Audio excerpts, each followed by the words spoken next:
As always, the opinions expressed in this program do not necessarily reflect the official policy or position of DKI APCSS, the U.S. Department of Defense, or the U.S. government.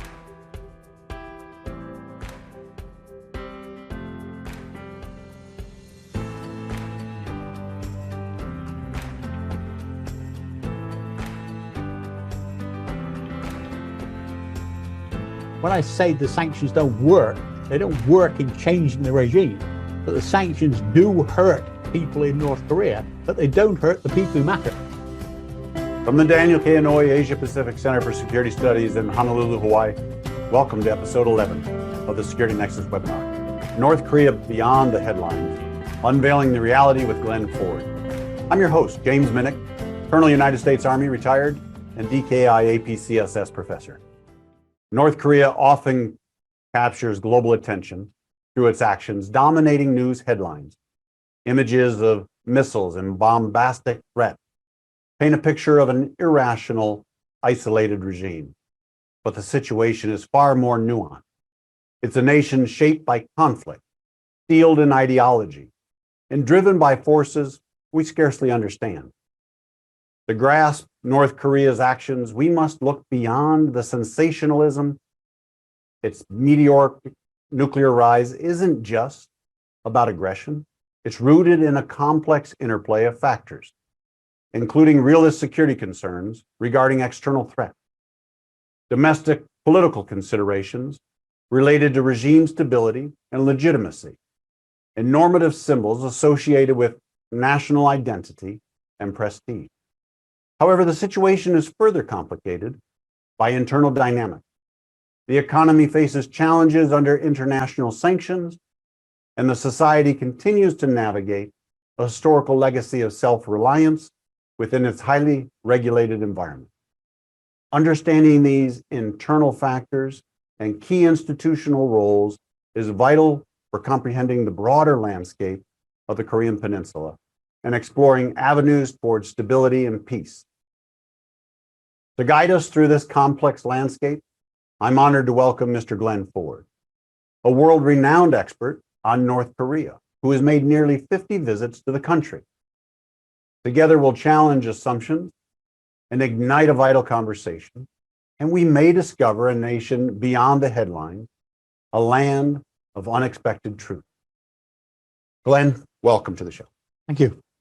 My pleasure. Yeah, I think I'd like to start if you would just tell us your story. What sparked your enduring interest in North Korea? I had some interest in North Korea, partly back from the 1966 World Cup, when they played in England and they rather heroically beat the Italian team and then lost rather dramatically to Portugal 5-3 after being 3-0 up. Like the fact that you so that gives you, most people didn't know where it was, nor did I. So, but then I did a lot of work on Japan as a professor at the University of Manchester, and I got a visiting professorship in Tokyo University.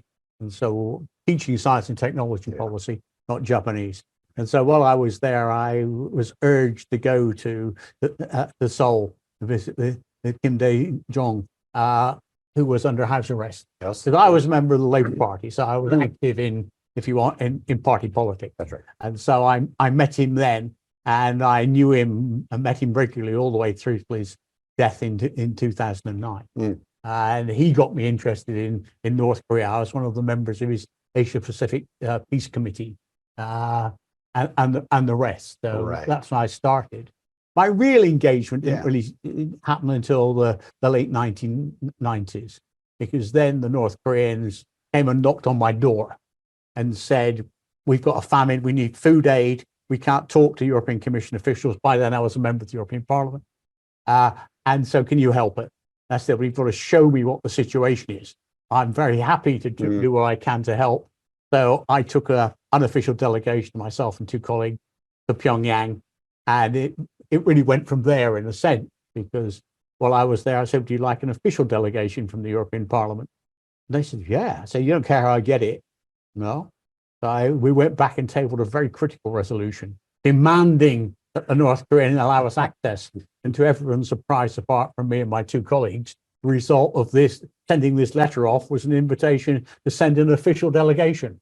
And that started the whole process. And by 2004, and it's still in existence, the European Parliament has a standing delegation with the Korean Peninsula, north and south. It might be interesting how that changes in the future. That is an interesting story. And I know even before the show, you and I were talking, we were contemporaries on the peninsula in the very early 80s, doing different things, but that was my beginning. Yeah, I mean, this all started back in 83, So fascinating. As we set up the episode today, I think let's start with the historical dynamic. And so since its inception in 1948, North Korea has navigated a distinctive 75-year path under the Kim dynasty, heavily influenced by its ideology and marked by significant moments that have really shaped its internal and external relations. So here's the question. Could you highlight maybe some key historical events and ongoing issues that have played a critical role in defining North Korea's domestic policies and its posture on the global stage? Okay, I'm not a historian. Okay. Before anyone accuses me of that. But I mean, I would go back even earlier. I think Korea, north and south, to a degree, was shaped by 1905, 1910, the Japanese occupation and colonization of Korea. The struggle against that Japanese occupation created a nation which it didn't really exist before. And so that was a key driver. It also taught North and South the benefits for leadership of the Japanese emperor cult, which again was important. But then you got the division and the arbitrary division in a sense in 1945 after the victory over Japan. Actually was hated by North and South. That's right. I mean, it was not just one or the other. They both hated it, and they both wanted unification. And so you actually had a civil war, which turned into a proxy war between China and the United States, which then turned into French warfare and stalemate, which led to the armistice and all of that. I mean, the North Koreans live, in their terms, the fatherland liberation war every day. The South Koreans don't. Well said. So it is still ingrained in them. It is a part of their makeup. You know, I had actually brought one of your earlier books that you'd given me years ago, talking to North Korea, and so thank you for that. But then, actually, thank you. I knew about your newer book, Picturing the DPRK. You told me last time we met that this was coming out. Thank you for it today, and amazing high gloss pictures in here, and so it is very pleasing to look. But the reason I kind of start with this is because actually this is where I want to go now in the conversation. I want to talk about daily life. Western media frequently highlights North Korea's military activities and its leadership, providing limited insight into the daily experience of its citizens. And so, Glyn, from your extensive visit, 50 visits, could you share insights into everyday life in North Korea that challenge the prevalent narratives and offer a more nuanced understanding of these people? Yeah.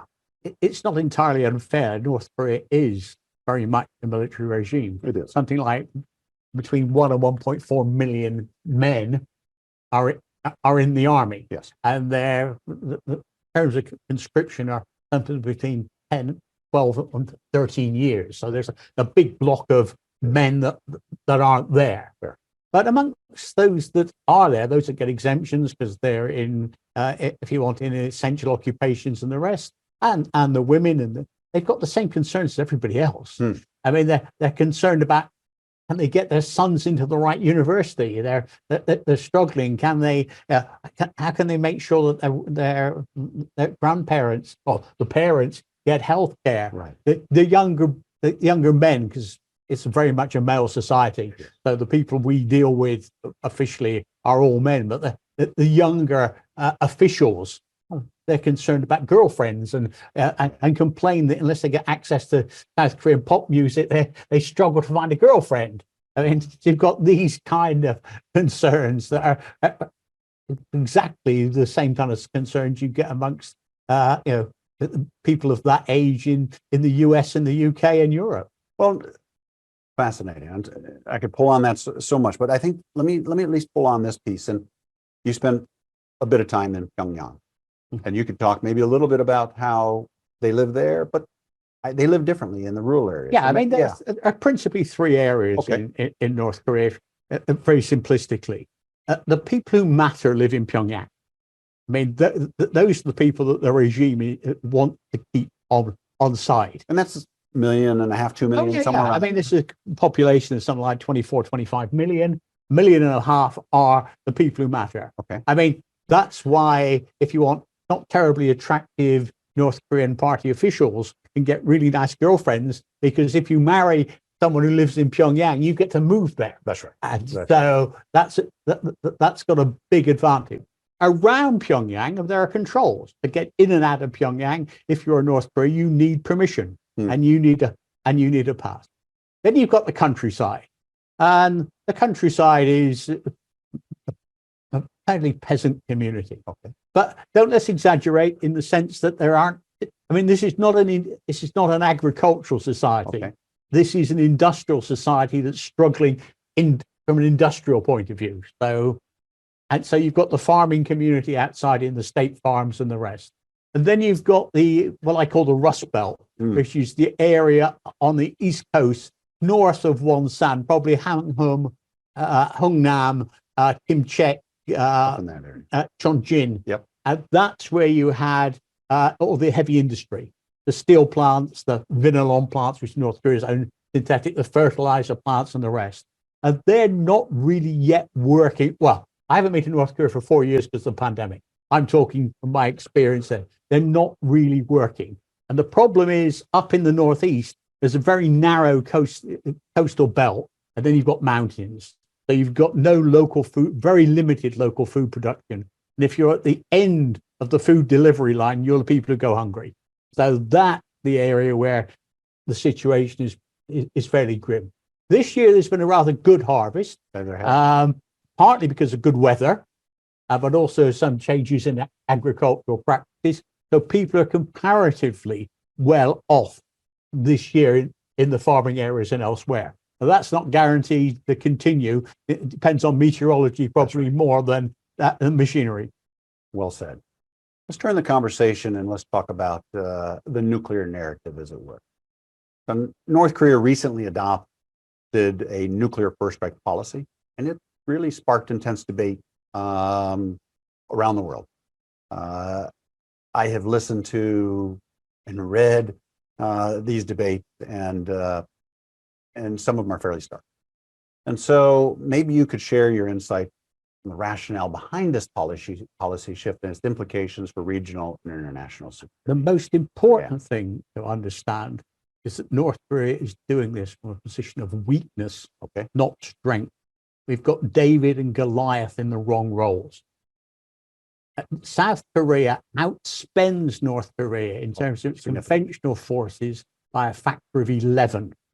When South Korea in 2021 increased its budget by 10%, that was the equivalent of North Korea's total military budget. So they can't compete conventionally. So what's the magic wand you can wave? It's the nuclear threat. So that the deterrence of the nuclear threat actually, in a sense, isolates them. Secondly, the nuclear program does two things. It enables you to decamp men out of the army. Yes. Because North Korea's two main shortages are energy and men. Yes. And it's very much men, because it's the men in the army. That's right. So if you can decant 100,000 men out of the army, and you've got civil nuclear power, then you can do something for the economy about dealing with the two choke points that are actually hampering things going forward. So that's the problem, and that's the way it can be dealt with. North Korea has a very old-fashioned model of industrial society. They still imagine factories of 300,000, 3,000, 4,000 workers. Oh, they got some 50,000. Well, These yeah, are some massive ones. So check steel mill is massive. So you've got those, and so I mean, in a sense, it might just work. The reason for that is that North Korea is probably one of the world's last pools of cheap skilled labor. Yeah, I mean, one of the successful activities is Chinese subcontracting in the Rason Special Economic Zone, where the Chinese send over Nike stuff, NBA basketball shirts are produced with made in China labels in North Korea. Massive quantities, particularly before the latter sanctions. I mean, the problem with that is, I mean, China, Beijing sometimes watches very closely. Yeah. If Beijing is watching closely, Jilin province, which is the border province with Rason, doesn't do anything. As soon as Beijing takes its eye off the ball, because it's so profitable, Jilin re-engages with the North, and so you have this re-engagement. And of course, at the moment, the enthusiasm for sanctions is not very high. Although, I mean, they're not going to be taken off. I understand that, but they're completely useless in terms of shaping the North Korean regime. They locked down for 4 years. Yes, they did. Allowed nothing in or out. You really think an extra round of sanctions on North Korean cartoonists is actually going to work? You're right. They clearly, as you've stated, they locked down their entire country more than the sanctions had locked them down. Your comments about their nuclear directions or ambitions, the rationale for it reminded me even things we had. The Eisenhower administration seeking to reduce manpower, years after the Second World War into the Korean War, but trying to reduce that went to strategies of increasing nuclear capabilities that sort of reduce manpower.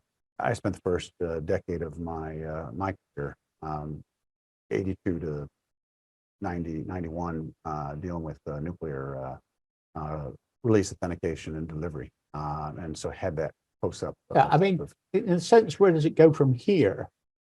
I mean, they will continue to develop their nuclear weapons. I wouldn't be surprised if there's another nuclear test in the next 12 months, and they will continue to develop their missiles. I mean, the problem with their missiles is they've got the range to hit the United States, but they haven't got probably re-entry capacity and they haven't got the guidance. So what they'd be interested in is developing a hydrogen bomb, because that makes them serious, because an atom bomb is much less serious. Because what they want to do is threaten extended deterrent. Yes. And so we may, in addition with nuclear tests, which last year there was a lot of thought about when will it be. It's probably not a matter of if, it is when. And there, with that, may also be testing ICBMs at, instead of lofted trajectory. Yeah, I mean, also the trouble is difficult to test guidance, and it's and I guess whether you can test re-entry, because unlike they haven't got ships out in the South Pacific being able to pick up the debris and checking what's happened, so they're a bit blindsided, but nevertheless, that's where they're going. I mean, they'd be delighted if South Korea went nuclear. There are many in South Korea that would be delighted if they went nuclear. nuclear. I mean, for the North Koreans, it would prove their point. It would. There you are. And what sanction are you going to imply to South Korea? And then Japan is likely to follow, or at least ask for U.S. military, U.S. nuclear missiles on Japanese territory. Yeah, no. And so, that extends the question where I'd ask, what is the ramifications within the region? These do have those ramifications. Those countries that you just named, or any other country, would have to follow the same process, the same step that North Korea did. They would have to invoke Article 10 of the Non-Nuclear Proliferation Treaty on basis of national security. and state that they had to Yeah, but advance that. as you said, the North Koreans did that, And then they were sanctioned. and basically they were told you're not allowed to do that. It will be interesting if when South Korea does it, whether there's a different answer. It will be a political decision, I am certain. Yeah. Oh, of course it will be a political decision, but nevertheless, it will have some. It will focus some interest. So let's talk a little bit more then on current events. And so recent activities by North Korea, from weapons testing to diplomatic initiatives with Russia, and even more with China, but these are signaling strategic positions. And so I guess I'd ask you this question: say more about these actions, and what do they indicate about North Korea's aims? I mean, there's about a 30-year period, which is absolutely crucial. I mean, North Korea was very successful in playing off Beijing and Moscow against each other. Yes, that's true. Now, that worked rather well up to the collapse of the Soviet Empire in 1989, 1990. And the message of the collapse of the Soviet Empire was trade with Soviet Union / Russia effectively ended. So there was no trade. That's right. It literally went down to a few $100,000 a year, and China started asking for a hard currency, which helped trigger the whole famine. The consequence was that North Korea made two decisions. One was to go nuclear, because they wanted to have an independent deterrent. And secondly, they wanted to normalize relations with the United States. And so you had that from 1980, around the framework agreement, 1994, through to post-Hanoi. Okay. Up until then. 2018. Yeah, 2018, post-Hanoi. So in that case, 2019. Well, February. and it didn't change instantly. But because what the North Koreans learned from Hanoi wasn't that Trump was a bad man. From their point of view, he was incapable of delivering because the people around him sabotaged what he was trying to do.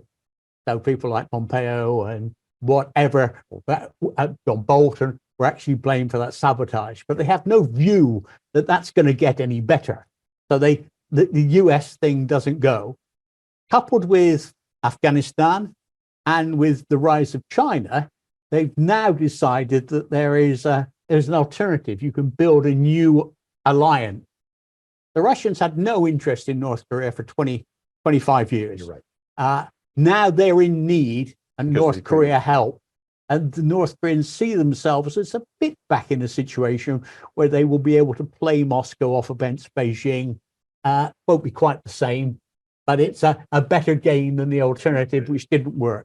I mean, Hanoi was such a loss of face, Kim Jong-un, that the prospects of him coming back in any meaningful way are extremely, extremely small. Yeah, no, I think you're right. And I think even your comments on Russia and China, I mean, Russia is really, that is military assistance, mostly transfer of defense type articles. China, much more in normal trade, as it were. And all of it is limited by their degrees of compliance with UN security. Maybe we'll transfer a little bit and talk about soft diplomacy. Track 2 diplomacy, which you know well. I mean, it has shown promise where formal avenues may not, and using soft power to build understanding and to prepare for official talk. I mean, your book, I mean, is titled "Talking to North Korea," right? And I love that you got Bill Urey here, who co-author of Getting to Yes, on the front cover, talking about, probably ought to read this book. I have. Here's a question. Maybe you just share some examples of where this approach made headway. I probably need to be clear. Do so. I mean, I don't represent anybody officially. I do have a set of contacts because of my 25 years in the European Parliament, the fact I'm still an active member of the British Labour Party. But I don't represent anybody when I go. I was asked in 2010 by the North Korean party. Most people deal with the Ministry of Foreign Affairs. Because I'm a politician, I was dealing with the party. they asked me if I would set up a political dialogue with European political parties. Now, you're never going to get any European political parties members that won't fit in a phone box to actually do that.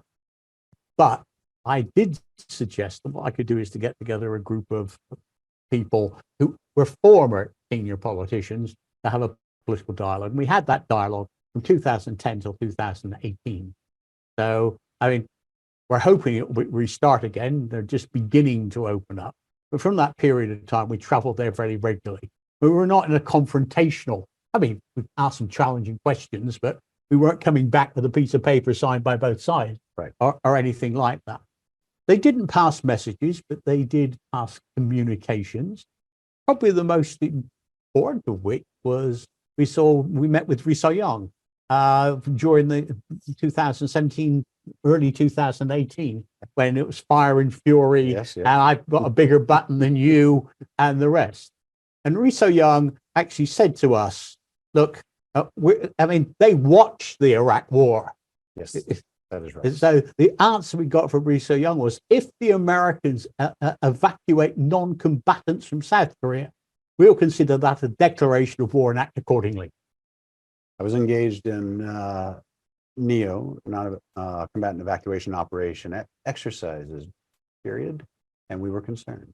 Well, we came to the States, I mean, literally a week afterwards, and we were in the White House talking to McMaster, and according to Bob Woodward's book, Fury, yes, he heard this about people who had met with Ryang and rushed off to stop Trump ordering the evacuation of non-combatants. So that's probably the most useful thing I've possibly done in my life. Oh, so I mean, that's enough. So yeah, I mean, the danger. I mean, people talk about the dangers of war between North and South. The biggest danger is accidents, I couldn't agree. That's right, rather than design. And you're just as dead if it was an accidental war as if it was a deliberate one. So it's that kind of thing. And we certainly had communications to pass on to the Japanese about the fact they're not prepared to do anything more about the abductee issue and the rest. Although, of course, you've recently seen Kishida and Kim's sister talking about re-engagement. But that may happen. So it's a good thing. It is interesting time when you live in them. Let's talk about the economic challenges and global engagement. So economic pressures intensified by sanctions and the pandemic have nudged North Korea closer to traditional allies like China and Russia, like we were speaking about. So I might ask you this: how might these realignments affect North Korea's economic trajectory and its regional dynamic? I mean, if Russia and China start to effectively ignore the sanctions regime, yes, it makes a big difference. The problem with North Korea's got rare earth. It does. Quite a bit of it. And the Chinese are very desperate to have some control over that process. From Myanmar, and you've got the same with Russia. The North Koreans are were reforming the economy. After the famine, a lot of people opened up small shops, and you've got things like what was called the Tongyo market, unification market. It won't be called that anymore. No, it won't be. Yeah, and some made a success. A few flamed and crashed. Some just survived. A few made money, and you saw the emergence of a nouveau riche. The North Koreans did not like that. These, what I refer to as the Ronin capitalists. They're masterless samurai. What they do like is what they call public-private partnership, where you actually get individuals working with the ministries, with the military, and with the party unit, whether it's running restaurants, whether it's running small shops and the rest. Alongside that, they're actually taking an Asian model of capitalism in a sense. It's the Zaibatsu, it's the Chaebol, it's the state-owned enterprises. People like Air Koryo, the name obviously is an airline. They're now into food and drink. They're now into taxis. So you're seeing, So that's the model. People, the image was we want a model like the United States. They're not living with that model. they want a model they got a degree of control over. Yeah. And of course, in terms of getting economies going, I mean, it's been very successful in Japan and South Korea and in China. So you've had that motivation. Mm. Which quite a bit now. I want to talk about human rights and humanitarian issues. So the debate over human rights in North Korea poses a dilemma between pressure and engaging construction. So, Glyn, how can the international community navigate these concerns while addressing the needs of the North? I mean, there's a real problem with human rights in that there are a lot of genuine people concerned about the appalling human rights situation in North Korea. No one can describe it as anything else. But there are people who weaponize it. And they're not just individuals, they're government. We've always raised human rights with the North Korea. In 2001, there was a visit by the Troika, the European Troika, the president of the commission, et cetera, et cetera. And they agreed a human rights and political dialogue with North Korea. Now, that human rights dialogue was suspended after 2 years when the EU sponsored a resolution in Geneva against human rights in North Korea. And the North Korean argument was, I mean, we can understand you voting for it, but sponsoring it when you're only people with a political dialogue. So what we did, for 4 years, we pressed them to restart the political dialogue. And finally, in 2016, Kang Suk-ju, head of the international department of the party, former chief negotiator at the Six Party Talks, comes to Brussels and said, we're willing to reopen the human rights dialogue with the EU. The answer was, we don't want to, it'll make you look too good. Now, I mean, and again, with the UN has a universal periodic review on human rights. The North Koreans are not bad on that, but it's more disability rights, in those areas. So, yes. Yeah, I mean, so I think you well illustrated an example of the politicization of this, but then I mean, there are real human beings here. I mean, you've pictured many of them here in your book. Oh, they have real needs. Oh, absolutely. I mean, but the idea is that the sanction, when I say the sanctions don't work, they don't work in changing the regime, but the sanctions do hurt people in North Korea, but they don't hurt the people who matter. All of the punishment goes on the people at the bottom of the heap, not at the top. As we get several other questions, but I think I want to wrap up from the audience, but I think I want to wrap up questions I've kind of laid out for you here, thinking about the future.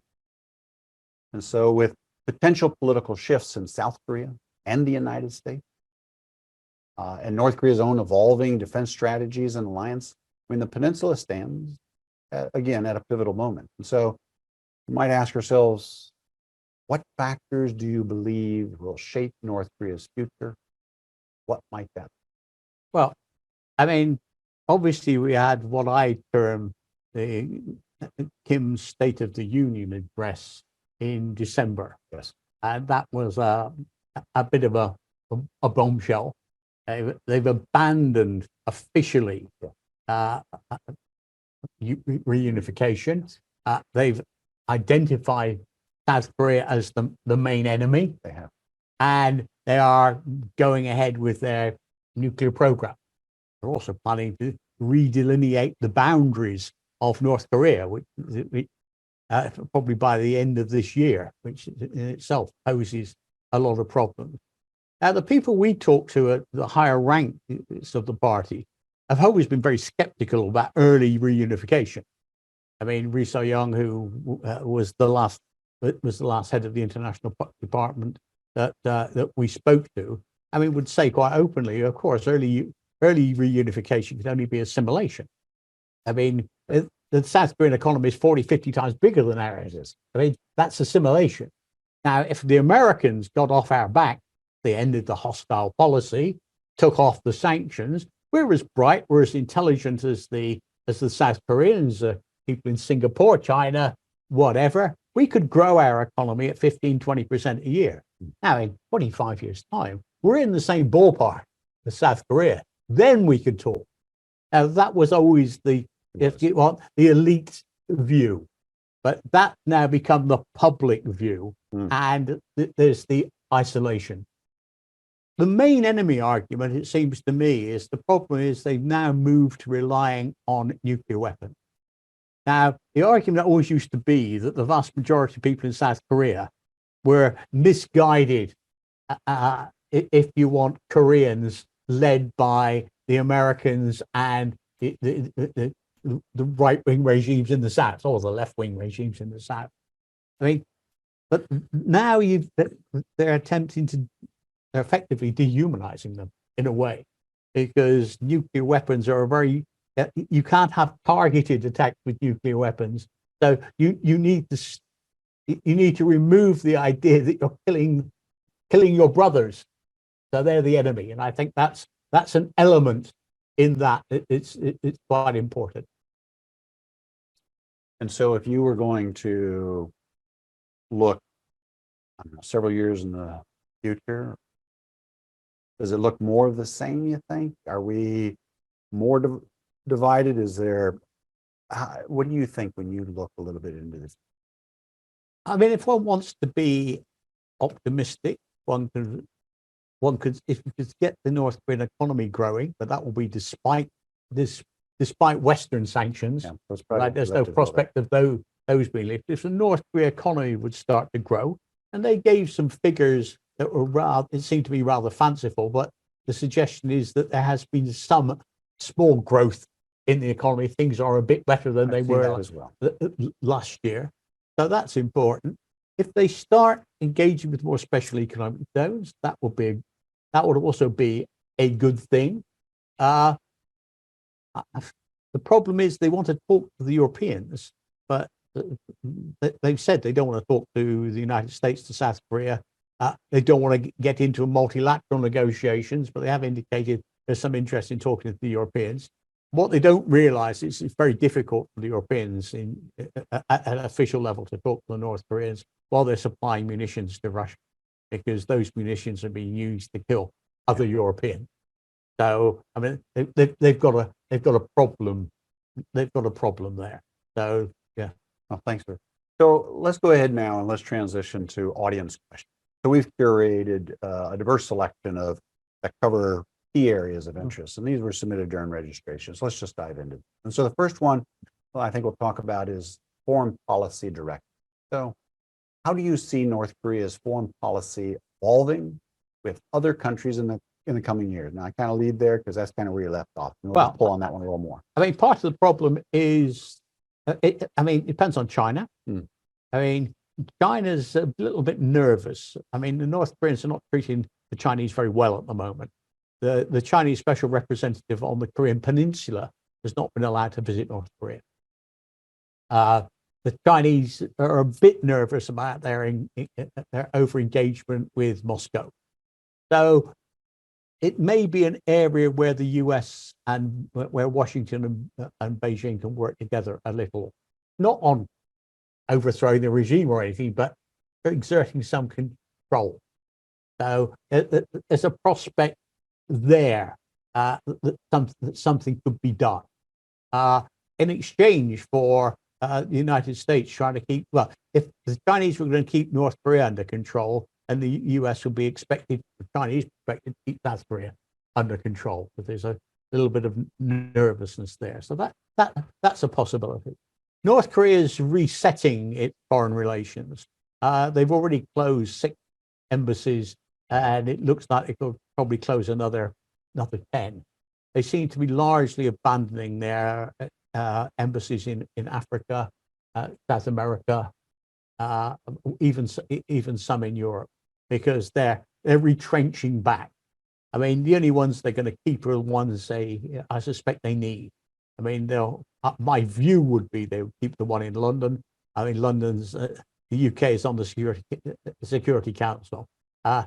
They don't have one in Paris anyway. They'll probably keep one in Germany, because that's the one that official embassy. And the for Germans just European- out in Yeah, and the Germans have just in gone in Korea, about possibly reopening their own embassy in Pyongyang. Hmm. So they'll keep a small number. They'll keep one at the UN, but they're retrenching. They see the possibility of an emerging second Cold War, and they're going to be on the Chinese side. They don't really have a lot of choice where they are, and You know, they don't. And if I think back, after their first nuclear test in 2006, October 2006, at that time, North Korea's economic trade relationship with China was only about 38% of its total. Yeah. It was after that, as sanctions went on, that it became increasingly more, and now you picked the number, 98%. That's high. Well, I mean, it will change now because the Russians. It will. But I mean, it's still going. The amount of trade they will do outside of the Chinese bloc, if we imagine a second Cold War, is going to be vanishingly small. It will. So, I mean, there are some interests in some trade because, as I said, they've got a lot of interesting minerals, including lithium. So it would be sensible, but I don't know how you do it under the sanctions regime to actually access rare earths from North Korea. In my 42, 3, whatever the years have been that I've been actively engaged in issues on the Korean Peninsula, we have seemed to have thought that if we just give it time, it'll just implode under its own.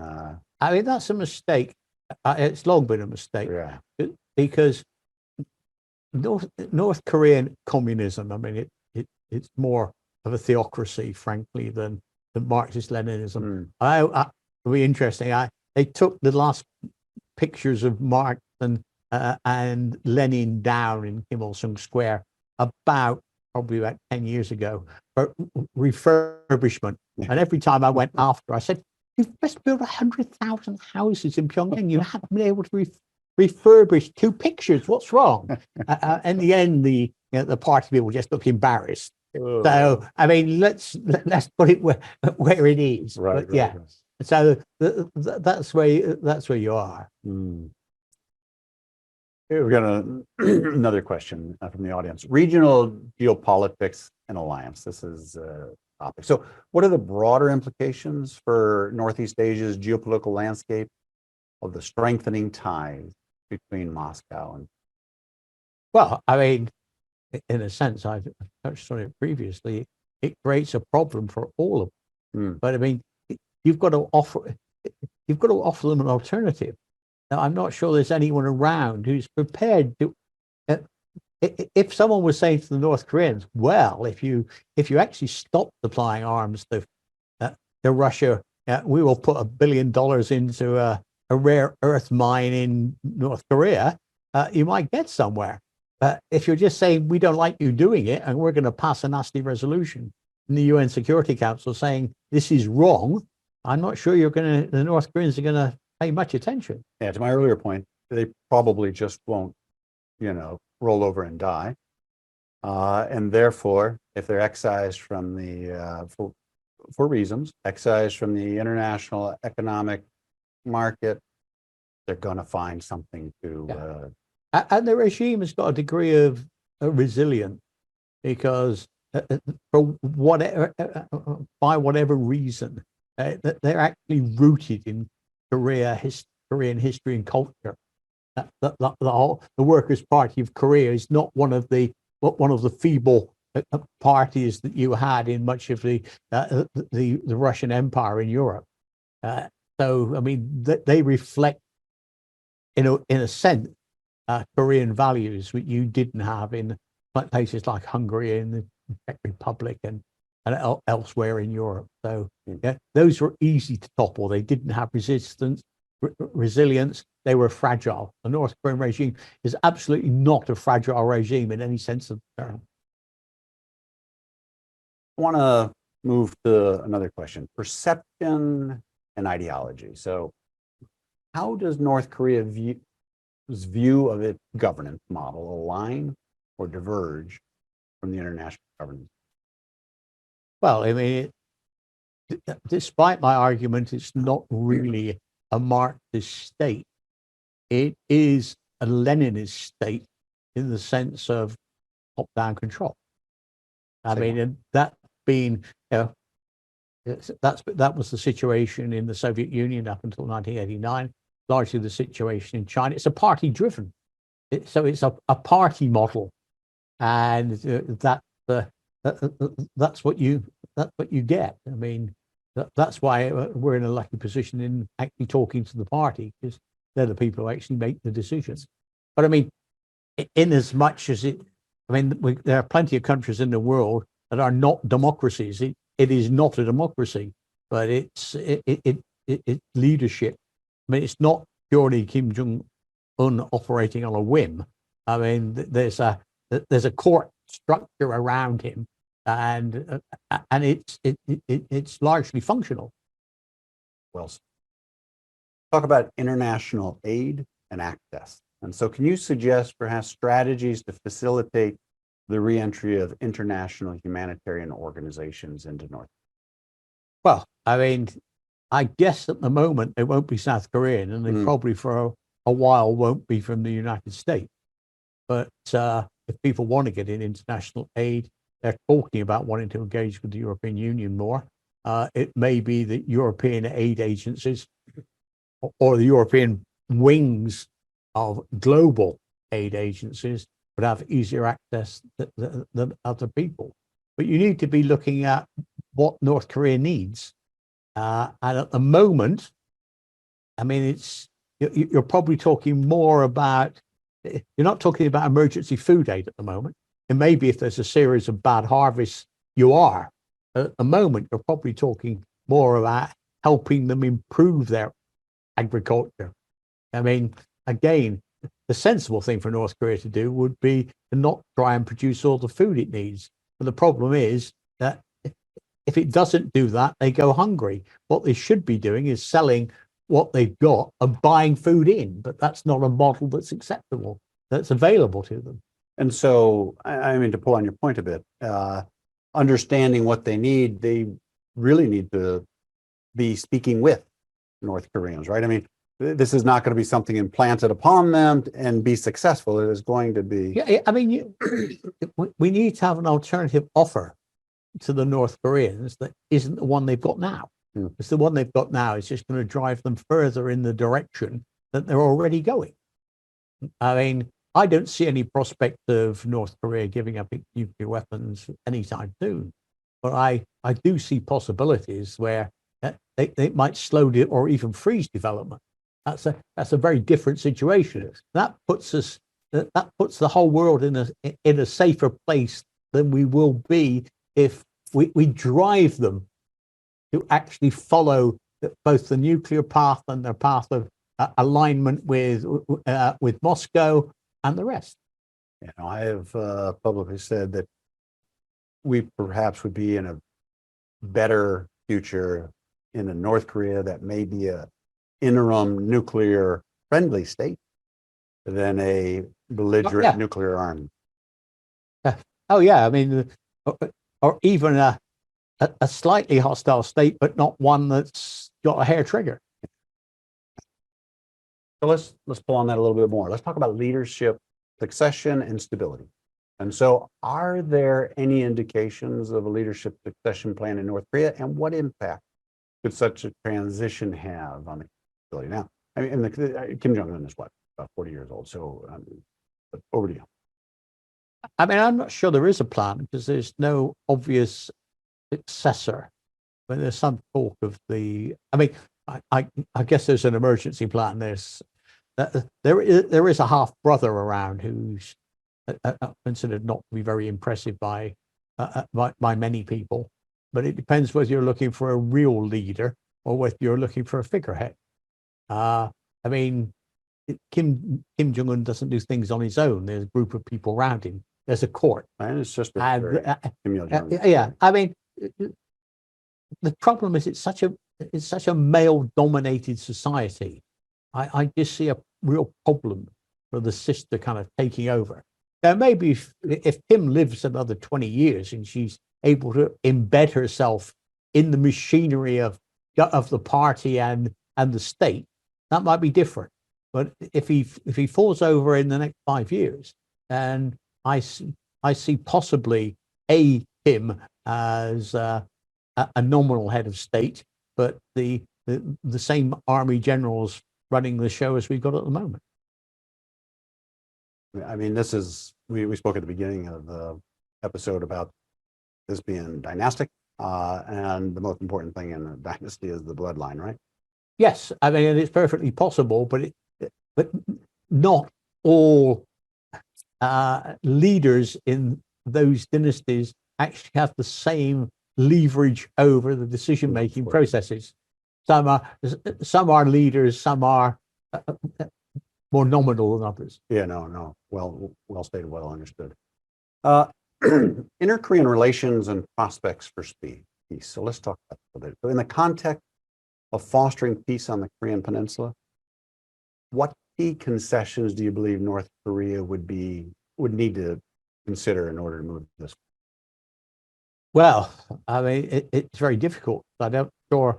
I mean, North Korea sees itself as the weaker of the two sides, and in a sense, certainly if you put Washington and Tokyo on the scales, they are massively weaker. So it's normally the powerful side that offers the concession, not the weaker side. So it seems to me that we're being a bit optimistic there. We're likely to face a bit of a crisis in September if Kim Jong-un offers to redraw the map of North Korea, because he is likely to use the Law of the Sea Convention to actually set the maritime boundaries in the West Sea. And the Law of the Sea Convention, which the United States hasn't signed it, but it's been signed by 100 plus nation states or member states of the UN around the world, would actually give the North Koreans a sizable area of water to the south of what is the de facto boundary at the moment, the northern limit line. Now it's how does South Korea and the US respond to that? In international law, pretty fair game. It's fairly clear, actually, in international law, how it would go. Because, I mean, for the audience, I mean, the Northwestern Islands, I mean, there are 5 major islands that basically we recognize 3 nautical miles around those islands. That I mean, if they challenge the islands, it's a whole different problem. If they just reset the boundary. I guess my point being is there is a lot of open water in between some of those islands that actually, if you look at the map, it is well within North Korea's coastline, which is recognized as Sonia. So it is not as simple, even though there are those that perhaps would believe that, you know, this is a settled issue. I think you rightly note that this could. Yeah, the northern limit line was, as I understand it, a unilateral imposition, and was never negotiated because people were so keen to do the armistice deal. The boundaries were set within 10 meters across the DMZ, but they rather abandoned the ocean for consideration. And you're right. I mean, at the end of the war in '53, the North did not have a viable navy, and so when shortly after the war, the United Nations said we will keep our vessels from going too far north to avoid the conflict, as we should avoid. And so they said, northern limit line, go no further north than this line. Things have changed over time. Nobody who signed the armistice in 1953 thought we would be, 70 years later still. And there wasn't a Law of the Sea Convention and a Law of the Sea Treaty, which could conceivably end up with very different ways of drawing the boundaries. But the way that they agreed to draw the boundaries is to North Korea's advantage compared to the situation now. So you brought out at least very well a possible issue in September. Go ahead. But no, that's why Kim said it should be agreed this year, and there's going to be a Congress in September. So the expectation is they'll do it at that time. Okay. Well, let me ask you then, as we go to transition here as I ask all my guests. And I wonder if you might just recommend a book or few that our audience might look at as they explore. Well, I try not to recommend my own books. Well, I think I have done that, and I tell you that they are worthy of reading, and I am thankful for this new one. So thank you for that, Glyn. But tell us about. Yeah, I mean, I've got right. I mean, there's Sig Hecker's book, Hinge Point, which is very good on the nuclear history and the fact that the North Koreans were trying to show to the United States what they were capable of by bringing an eminent U.S. nuclear scientist to Pyongyang and showing him what they were doing. That's very interesting. In an entirely different way, there's a book by Monica Macias, who is the daughter of a dictator of Equatorial Guinea, who was overthrown.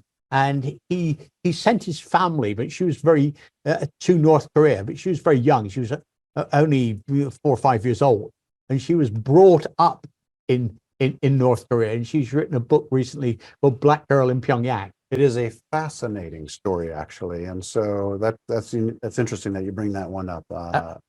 The other one I rather like is Pak Young's Becoming Kim Jong-un. Mainly because, I mean, she's the most senior official dealing with North Korea in the U.S. State Department. Now, I don't agree with her on a lot, but if you want to see where the Biden administration is coming from, that will tell you almost certainly where it is. So, and it's a rather quirky, well, not quirky book, a book by Sonia Ryang, who was a North Korean living in Japan.